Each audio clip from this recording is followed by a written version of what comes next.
Banjarmasin telah mencapai tingkat madya ditetapkan sebagai kota layak anak. Salah satu indikator ditetapkan sebagai kota layak anak adalah perpustakaan, taman, peribadatan, nang sabarataannya harus ramah terhadap anak. Selain itu, perlindungan terhadap anak diutamakan dalam kebijakan-kebijakan kota, yaitu peraturan daerah atau perwakot terkait dengan perlindungan anak. Banjarmasin telah mencapai tingkat madya ditetapkan sebagai kota layak anak. Salah satu indikator ditetapkannya sebagai kota layak anak adalah perpustakaan, taman, peribadatan, sabarataannya harus ramah terhadap anak. Selain itu, perlindungan terhadap anak diutamakan dalam kebijakan-kebijakan kota, yaitu peraturan daerah atau perwakot terkait dengan perlindungan anak. Serta masih ada berbagai indikator lainnya. Demikian dipadahkan akademisi Fakultas Hukum ULM, Lena Hanifah SHLLM, PhD, Wetakwani Prima TV usai menjadi narasumber di gelaran BIMTEX tahun LBH Borneo Nusantara yang dilaksanakan di kantor LBH Borneo Nusantara, Jalan HKSN Komplek AMD Banjarmasin Utara jelang tengah hari Kamis 1 Juni 2023. Terkait masih adanya orang yang meminta-minta menggunakan kekanakan untuk mengharapkan belas kasihan menurut Lena Hanifah. Permasalahan ini menjadi PR bagi pemerintah kota Banjarmasin untuk memberikan perlindungan selayaknya bagi anak, terutama yang berkaitan dengan pendidikan.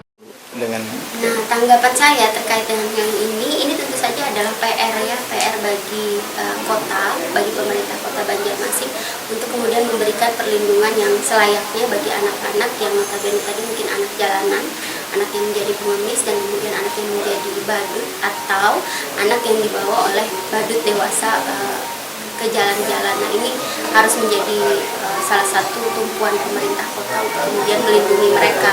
Nah, salah satu yang bisa diupayakan misalnya bagaimana agar pendidikan bagi anak-anak ini diberikan dengan layak. Karena seringkali anak-anak jalanan ini mereka tertinggal dalam hal pendidikan, mungkin tidak bisa mengakses pendidikan atau mungkin ada sebagian yang memilih untuk turun ke jalan saja gitu kan, ya tidak mau untuk sekolah. Nah, ini tentu tidak bisa dibiarkan. Pertama, mereka kan adalah anak-anak ya, mereka tentu rawan, mereka termasuk kelompok rentan yang secara fisik, secara mental itu kan belum matang ya. Tidak memiliki pertimbangan yang matang misalnya dalam memutuskan sesuatu hingga turun ke jalan tadi. Nah, ini tentu apabila keluarga tidak memberikan pendidikan yang baik, gagal mungkin ya, sehingga mereka turun ke jalan. Nah, ini adalah tugas pemerintah kota untuk itu, karena sesuai dengan Undang-Undang Dasar juga gitu kan, yang bahwa negara harus memberikan memelihara pada anak-anak terlantar.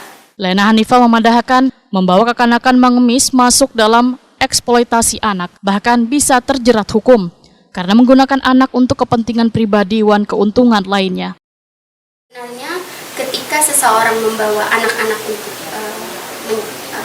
mengemis atau dan sejenisnya, itu bisa masuk eksploitasi anak gitu ya.